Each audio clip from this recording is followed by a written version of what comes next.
بسم اللہ الرحمن الرحیم۔ السلام علیکم ناظرین و حاضرین کرام۔ قاضی ریاض احمد معینی آپ سے مخاطب ہے۔ جیسا کہ آپ جانتے ہیں یہ ماہ جمادی الاخری اس کی 22 تاریخ کو خلیفۃ المسلمین جانشین رسول حضرت سیدنا صدیق اکبر سن 13 ہجری کو آپ نے وصال فرمایا، اور اس ویڈیو میں آپ کے عظیم الشان کارناموں کے بعد آپ کے جو وصال مبارک کے حالات ہیں وہ بیان کیے جائیں گے۔ جیسا کہ آپ جانتے ہیں کہ اس سے پہلی ویڈیو میں حضرت سیدنا صدیق اکبر رضی اللہ تعالی عنہ کے بطور خلیفہ ہونے والے کارنامے بیان کیے گئے، اور اسلام پر جو آپ نے احسان کیا اس کا ذکر ہے کہ نبی پاک علیہ الصلوۃ والسلام کے وصال مبارک کے بعد تمام صحابہ کرام کو از حد مغموم ہو گئے۔ ایسی حالت میں سنبھالا دینے والے فقط حضرت صدیق اکبر رضی اللہ تعالی عنہ تھے۔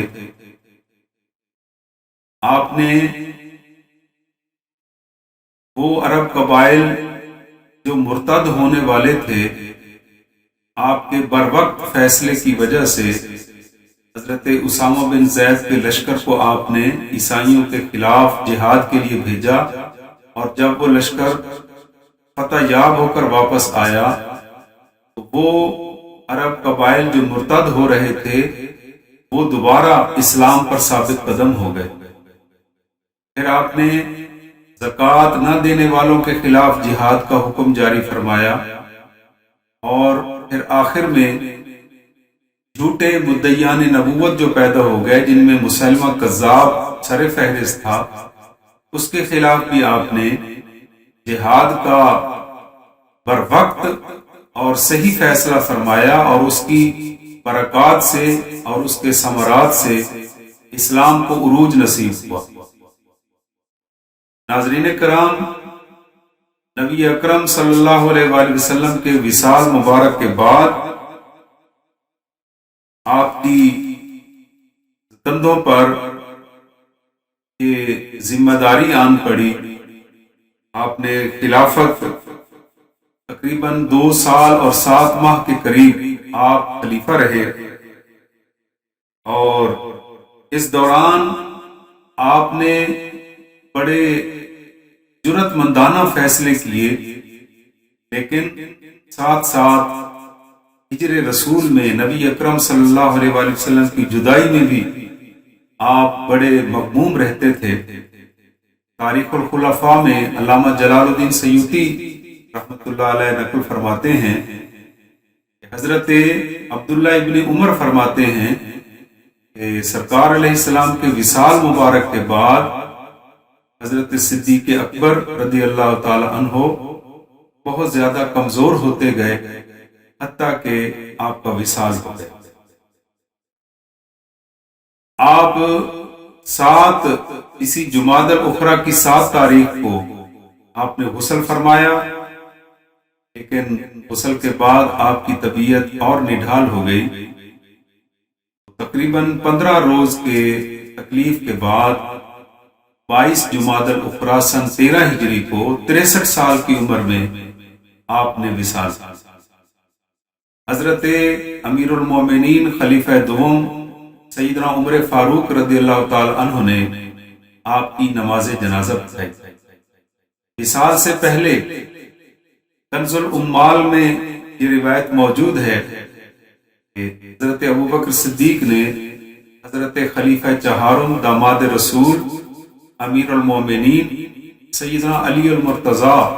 شیر خدا رضی اللہ تعالی عنہ سے فرمایا، یا علی، جن مبارک ہاتھوں سے آپ نے رسول اللہ صلی اللہ علیہ وآلہ وسلم کو وصال کے بعد غسل دیا تھا، انہی خوبصورت ہاتھوں سے مجھ ابو بکر کو بھی غسل دینا۔ اس سے یہ بھی معلوم ہوا کہ حضرت ابو بکر کے دل میں حضرت علی شیر خدا کے بارے میں کتنی محبت تھی۔ اور ایک اور موقع پر آپ فرمایا کرتے تھے کہ علی کو دیکھنا، علی کی زیارت کرنا یہ عبادت ہے، اور آپ ان کو ٹک ٹکی باندھ کر دیکھا کرتے تھے۔ تو جب آپ کے وصال کے یہ واقعات رونما ہونے لگے تو آپ نے وصیت فرمائی کہ اپنی بیٹی حضرت عائشہ ام المومنین سے فرمایا کہ جب میرا وصال ہو جائے تو مجھے انہی 2 چادروں میں کفن دے دے۔ اس کی وجہ علماء فرماتے ہیں کہ یہ 2 چادریں انہیں نبی اکرم صلی اللہ علیہ وسلم نے عطا فرمائی۔ وہ آپ سرکار دو جہاں علیہ الصلوۃ والسلام سے آپ کی محبت کا یہ عالم تھا۔ حضور کے وصال کے بعد آپ رات کو جب امور خلافت نمٹانے کے بعد اپنے کمرے میں آ کر سویا کرتے تھے تو بستر پر دراز ہوتے ہی آپ عشق رسول میں ایک آہ نکالا کرتے تھے، اور جب آپ کا وصال ہوا آپ کے بستر کے عین اوپر چھت جھلسی ہوئی نظر آئی۔ تو بتایا گیا کہ حضور کے عشق اور محبت میں، حضور کی جدائی میں حضرت ابو بکر جب آہ نکالتے تھے تو اس کی حرارت اور تپش سے اور اس کی گرمی سے چھت بھی جھلس گئی۔ آپ اتنا نبی اکرم صلی اللہ علیہ وآلہ وسلم سے ٹوٹ کر محبت اور پیار کیا کرتے تھے۔ اور ایک موقع پر حضرت ابو بکر نے یہ فرمایا کہ میری 3 خواہشیں ہیں، 3 چیزیں مجھے زیادہ محبوب ہیں۔ ان میں سے پہلی یہ ہے کہ النظر الی وجہ رسول اللہ، کہ میری نظر ہو اور مصطفیٰ کا چہرہ اقدس ہو، میں ہر وقت حضور کا دیدار کرتا رہوں۔ اور دوسری خواہش یہ ہے کہ مال ابو بکر کا ہو اور حضور کے قدموں پر قربان ہوتا رہے۔ اور تیسری خواہش یہ ہے کہ بیٹی میری ہو اور وہ حضور کے نکاح میں رہے۔ اتنی نبی پاک علیہ السلام سے آپ کو عقیدت اور محبت تھی۔ حدیث پاک میں سرکار دو جہاں علیہ الصلوۃ والسلام نے بھی ایک موقع پر ارشاد فرمایا کہ ابو بکر کو یہ افضلیت اور اکملیت کا مقام صرف نماز اور روزے کی وجہ سے نہیں ملا، بلکہ راز کی ایک اور بات ہے، اور وہ راز کی بات یہ ہے کہ ابو بکر کے دل میں سب سے زیادہ اللہ اور اس کے پیارے رسول کی محبت سب سے زیادہ ہے، اس لیے آپ سب میں افضل اور اکمل ثابت ہوئے۔ ناظرین کرام، جب سرکار دو جہاں علیہ الصلوۃ والسلام کا یہ خلیفہ اپنا امور خلافت نمٹا چکے اور ان تمام کارناموں کو سر انجام دے دیا، تو آپ کے وصال مبارک کا جب وقت قریب آیا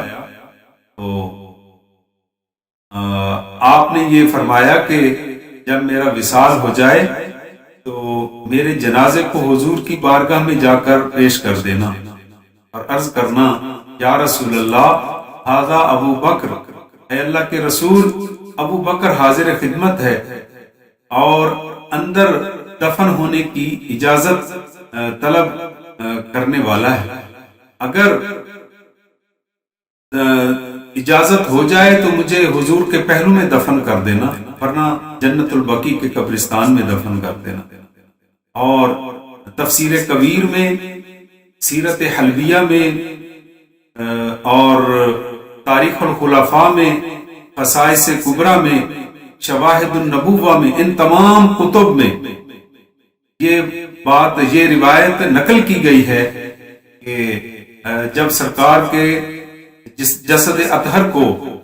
جنازے کے بعد روضہ اقدس کے سامنے لایا گیا تو یہ عرض کیا گیا تو روضہ پاک سے باقاعدہ یہ آواز آئی کہ ادخلوا الحبیب الی الحبیب، کہ دوست کو دوست کے ساتھ داخل کر دو۔ اور اس طرح حضرت ابو بکر صدیق رضی اللہ تعالی عنہ حضور کے پہلو میں آپ محو آرام ہیں، اور جب آپ کا وصال ہوا تو اس وقت آپ کے والد گرامی حضرت ابو قحافہ عثمان بن عامر تقریباً 97 سال کی عمر میں آپ حیات تھے جب انہیں خبر دی گئی کہ آپ کے بیٹے ابو بکر کا وصال ہو گیا ہے، تو وہ بڑے بے چین ہو گئے، اور 6 ماہ کے بعد حضرت ابو قحافہ جو آپ کے والد گرامی تھے ان کا بھی وصال ہو گیا۔ تو ناظرین کرام، سامعین گرام، حضرت ابو بکر صدیق رضی اللہ تعالی عنہ کا خانوادہ وہ خاندان ہے جس کو یہ امتیاز حاصل ہے کہ آپ خود بھی صحابی، آپ کے والد گرامی بھی حضور کے صحابی، آپ کے بیٹے بھی حضور کے صحابی، اور آپ کے پوتے بھی حضور کے صحابی۔ گویا حضرت ابو بکر کا خاندان وہ مقدس خاندان ہے جس کی 4 نسلوں کو صحابیت رسول کا مرتبہ حاصل ہوا۔ تو ہم دعا کرتے ہیں کہ اللہ تبارک و تعالی حضرت سیدنا صدیق اکبر رضی اللہ تعالی عنہ کی بارگاہ میں تمام اہل اسلام کا سلام قبول فرمائے اور آپ کی برکت سے امت مسلمہ پر رحم فرمائے۔ وما علینا الا البلاغ المبین۔